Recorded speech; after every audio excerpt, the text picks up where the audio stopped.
स्वागत करता है रैक्स इंस्टीट्यूट भोपाल। आइए चलते हैं, रैम सर्किट थोड़ा समझाने जा रहा हूँ किस तरह से होगा, देखिए ध्यान से। तो सबसे पहले तो मैं आपको एक आईसी बताऊं, उससे पहले कुछ चीज़ें आपको बता दूं। देखिए आईसी हमारे पास ये है आपकी सिंगल फेस आईसी है, और इसी आईसी से बेसिकली वीटीटी निकलेगा और क्या निकलेगा इससे, आपका एसएमपीएस वोल्टेज मतलब रैम के वर्किंग वोल्टेज निकलेंगे। तो बेसिक रिक्वायरमेंट बहुत अलग अलग आईसीओ में आपको पता होना चाहिए। इसके अलावा जब आप रैम आईसी को समझ रहे हैं तो ये सिंगल फेस हो सकती है, डबल फेस हो सकती है। सिंगल फेस होगी तो रैम का वर्किंग वोल्टेज और एलडीओ सेक्शन होगा इसमें, और अगर डबल फेस है, डुअल फेस है, तो आपका बेसिकली नॉर्थ ब्रिज की सप्लाई बना सकती है, जो पहले आपका था। तो अब हम आगे इस आईसी के बारे में बताने जा रहा हूँ। तो इस आईसी को देखिए आप कुछ इसमें आप, तो वो चीज़ मैं क्लियर करता हूँ। तो सबसे पहले देखिए इस आईसी पर, इस आईसी को अगर हम देखेंगे तो यहाँ पर इसकी जो सप्लाई पिन है, सप्लाई पिन देख पा रहे हो इसमें कौन कौन सी है? Yes sir. इसमें सप्लाई पिन है वीडीडी और वीडीडी पी। तो यहाँ पर देखिए 5 वोल्ट ऑलवेज यहाँ पर ये इनपुट है, तो यहाँ पर सबसे पहले आपको इनपुट चेक करना आना चाहिए। ये इनपुट आने के बाद इस आईसी का एक और कंसेप्ट बता दूं। इस आईसी में कभी कभी वीटीटी के लिए अलग से एक आईसी लगी होगी, और कभी कभी क्या होगा, इसी से वीटीटी भी निकलेगा। ठीक है। अब आपका अगर मैं स्टेप डाउन आईसी की बात करूं तो उसमें एलडीओ वोल्टेज पहले बनता था, और इसमें जो होता है वो एलडीओ वोल्टेज बाद में बनता है। एलडीओ वोल्टेज हम किसको कहते हैं? वीटीटी वोल्टेज को कहते हैं। ठीक है। इस आईसी की मैं पर्टिकुलर बात करूं तो सबसे पहले इसमें आपको क्या आना चाहिए, और ये आईसी कौन सी है वो आपको ध्यान में रखना है कि आईसी कौन सी। RT8207PG QWWQFN, ये पूरा इसका आईसी का नंबर है। आपको RT8207 से मतलब होना चाहिए। अब यहाँ पर आपका वीडीडी और वीडीडीपी है, इसका इनपुट वोल्टेज है। इसके बाद आप ग्राउंड जरूर चेक करिए। मैं आपको बार बार कह रहा हूँ कि कभी भी ग्राउंड में क्या गड़बड़ होती है आप देखेंगे तो क्या होता है, ग्राउंड पिन के साथ कई बार क्या लगा देते हैं, कॉइल लगा देता है। अब अगर एक कॉइल गड़बड़ हुई या कॉइल में कोई दिक्कत हुई तो ग्राउंड नहीं मिलेगा। आप पूरा चेक करते रहिए, इनपुट चेक करिए, आउटपुट चेक करिए, इनेबल चेक करिए, पूरी ज़िंदगी निकल जाएगी। आईसी आपसे क्या होगी, रिपेयर, सर्किट रिपेयर नहीं होने वाला है।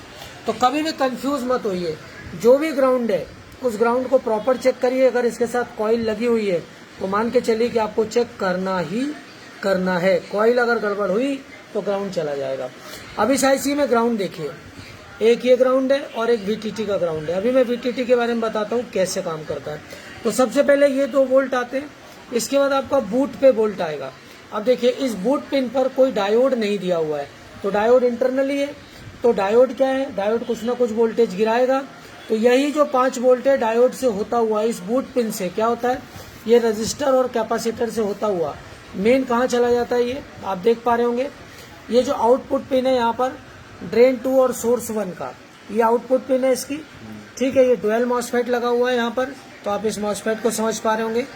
तो यहाँ पर ही क्या होती है, बूट पिन भी क्या होती है, कनेक्ट होती है। ये चार्ज पंप आउट के लिए क्या होती है, ये लगी होती है। तो ठीक है, अगर ये आईसी ऑन नहीं है तो आपको बूट पर 4.8 4.9 वोल्ट क्या हो जाएगा, मिल जाएगा। और जब ये ऑन हो जाएगा तो यहाँ पर जब आप मल्टीमीटर से चेक करेंगे तो 8 वोल्ट, और डीएसओ से चेक करेंगे तो 24 से 25 वोल्ट यहाँ पर आपको मिलेगा। तो ये हो गई आपकी बेसिक रिक्वायरमेंट। सबसे पहले आपका क्या होगा, इस आईसी को आपको चेक करना इस तरह से आना चाहिए। अब इसके बाद कितनी पिनें बता दी मैंने आपको, वीडीडी, वीडीडीपी, बूट पिन, और ग्राउंड आपको चेक करना है। इस आईसी का मेन ग्राउंड और वीटीटी का मेन ग्राउंड, ये चेक करना है। इसके बाद आप देखिए इसमें इनेबल आएगा। इनेबल के लिए क्या होता है, इस पर आप देख पा रहे होंगे कि इनेबल पिन क्या है, इनेबल 1.2 वोल्ट, ये SIO SLP _ S4 भेज रही है इसको। ठीक है। S4 और S3, वीटीटी के लिए क्या होगा, S3 होगा, और इसके लिए S4 आ रहा है। SLP4 और SLP3 हमेशा कहाँ से आएगा, PCH से आएगा। तो ये इनेबल सिग्नल इसको 1.25 वोल्ट S5 ये दिखा रहा है आपको, और S3, तो ये 2 आपके इनेबल पिन से। ये मिलते ही आपके गेटों पर वोल्टेज क्या होगा, आपके गेट चालू हो जाएंगे, और जो आपका गेट है, फेस है, अपर गेट है, इन सब पर आपको फ्रीक्वेंसी डीएसओ और सीआरओ से क्या हो जाएगी, चेक करना मिलेगा। तो जैसे ये चीज़ होगी तो आपका रैम का वर्किंग वोल्टेज क्या होगा, 1.2 वोल्ट क्या होगा, आउट होगा वीडीडी क्यू नाम से। ठीक है। तो ये वोल्टेज आपको दिख रहा होगा, ये आपका हो गया प्राइमरी बेसिक रिक्वायरमेंट। इसके बाद यही जो वीडीडी क्यू है ये क्या होगा आपका, VLDO इन, ये देखिए आप LDO से इन होगा। अब LDO के लिए अगर लीनियर रेगुलेटर अलग से लगाए तो कैसे होगा मैं बताता हूँ। अब आप देखिए यहाँ पर इन हुआ, इन होने के बाद 20 नंबर से क्या होगा, ये 0.6 वोल्ट क्या होगा, आउट हो जाएगा। तो ये क्या होता है, रैम के वर्किंग वोल्टेज का आधा होता है। DDR1 DDR2 पर तो ये आपको रैम स्लॉट पर नहीं मिलता, रजिस्टरों पर मिलता है, और ये आपका DDR3 DDR4 पर कहाँ हो जाता है, रैम स्लॉट पर ही मिल जाता है। तो आपको मैंने VLDO बता दिया, VTT बता दिया, इसके अलावा VTT ग्राउंड बता दिया, VTT सेंस। तो ये सेंस पिन भी क्या होगी, इसको सेंस भी क्या होगा, मिलना चाहिए कि प्रॉपर पिन पर भी वोल्टेज आपको चेक करना है, ग्राउंड पे चेक करना है, VDD क्यू पे करना है। फीडबैक देखिए 1.2 वोल्ट का फीडबैक है, और VTT के लिए भी क्या होता है, फीडबैक लगा होता है। तो ये फीडबैक, अब ये VTT का, ये आपका 1.2 वोल्ट का फीडबैक है। तो ये फीडबैक का क्या कंसेप्ट है, फीडबैक का, सॉरी VTT के लिए बोल दिया मैंने, ये आप फीडबैक है 1.2 वोल्ट के लिए। तो ये जो आपका अपर गेट है, इसको कितनी देर इसका ड्यूटी साइकिल ऑन रखना, ऑफ रखना, कई वीडियो में बता चुका हूँ। तो वो सब फीडबैक से सेंस करके क्या करता, कराता रहता है। ठीक है, अब फीडबैक सही है तो ही क्या होगा, पावर गुड आउट होगा। और पावर गुड आउट क्या है, ओपन ड्रेन कॉन्सेप्ट है। ओपन ड्रेन कॉन्सेप्ट क्या है, देखिए ध्यान से, यहाँ पर ये मॉसफेट लगा हुआ है, ठीक है, ये मॉसफेट इस तरह से लगा हुआ है। अब इसके ड्रेन पर क्या होगा, ठीक है। अब अगर यहाँ पर मैं बात करूं कि अगर यहाँ पर वोल्टेज है, ठीक है, और अगर इसका गेट क्या हो गया, हाई हो गया, तो ये वोल्टेज को क्या कर देगा, पावर गुड लो हो जाएगा। और पावर गुड लो हुआ तो ये आईसी काम करने वाली नहीं है। तो मैं भी इसका आपको डाटा शीट भी दिखाता हूँ कि किस तरह से इसमें काम होगा। इसके अलावा आपकी tone pin timing on selection, इस पे भी आपको 1.2 वोल्ट चेक करना आना चाहिए। इसके अलावा होता है रेफरेंस, मैंने आपको बताया, आपको रेफरेंस सारे चेक करने हैं, जितना रेफरेंस है इन सब पर वोल्टेज आना चाहिए। तो ये लोअर गेट, अपर गेट। अब आता है चिप सिलेक्ट। चिप सिलेक्ट को समझा देता हूँ। ये भी बेसिकली 5 वोल्ट से कनेक्ट होती है, और बेसिकली ये क्या करती है, करंट लिमिट थ्रेशोल्ड सेटिंग है ये।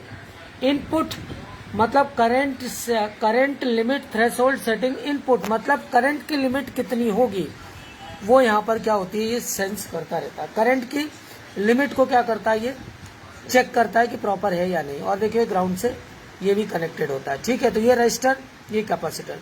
अब इस आईसी का कंसेप्ट आपको बहुत कुछ समझ में आ गया होगा कि क्या क्या चेक करना है। सबसे पहले इनपुट, फिर ग्राउंड, फिर बूट, फिर आपका इनेबल, फिर आपका VTT का इनेबल। तो इसमें इनेबल देखिए SMPS सेक्शन पहले इनेबल हो रहा है और LDO सेक्शन बाद में इनेबल हो रहा है। फिर फीडबैक, फिर सेंस, फिर आपका CS, फिर आपका, इतनी चीजें इसमें आपको चेक करना आना चाहिए। अब देखिए इस आईसी में आपको ये सब चीजें तो समझ में आ रही है स्कीमेटिक से, लेकिन इस आईसी के इंटरनली क्या काम हो रहा है तो वो आपको बताएगी डाटा शीट। अब देखिए ये होती है डाटा शीट। अब डाटा शीट पे आप देखिए प्रॉपरली आपको ये चीज समझ में आएगी, ठीक है। अब डाटा शीट के अलावा और अंदर जाएंगे आप, या आप हमारे प्राइवेट वीडियो परचेस करेंगे तो इसमें आपको मैं पूरा चीजें क्लियर कराई हुई है।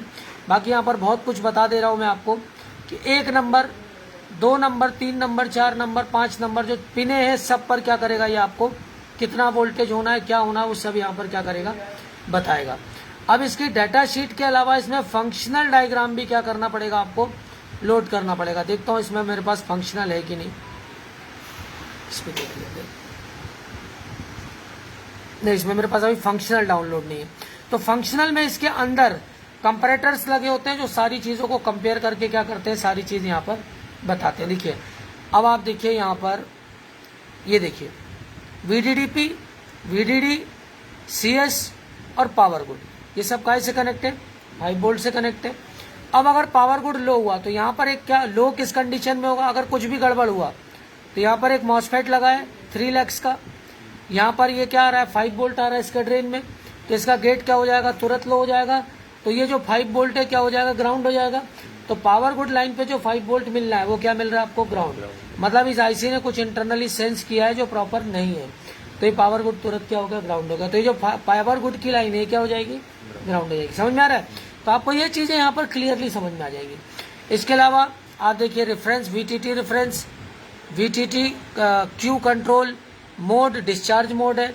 इसके अलावा आपका ग्राउंड, VTT, ये सारी चीजें यहाँ पर क्या हो जाएंगी, आपको मिल जाएंगी। फंक्शनल डायग्राम जिस दिन इस आईसी का समझाऊंगा या किसी भी आईसी का, तो वहां पर आपको और क्लियर कर दूंगा।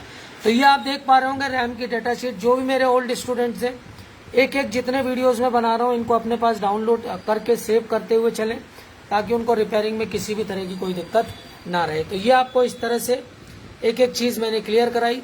इसके बाद अगली आईसी एक और रैंडम आईसी उठाऊंगा, जिस पर मैं बहुत जल्दी 10 मिनट या 15 मिनट आधे घंटे बाद अगला वीडियो हम लाइव करेंगे, उसमें एक एक पिन को और डिटेल से क्लियर करूंगा।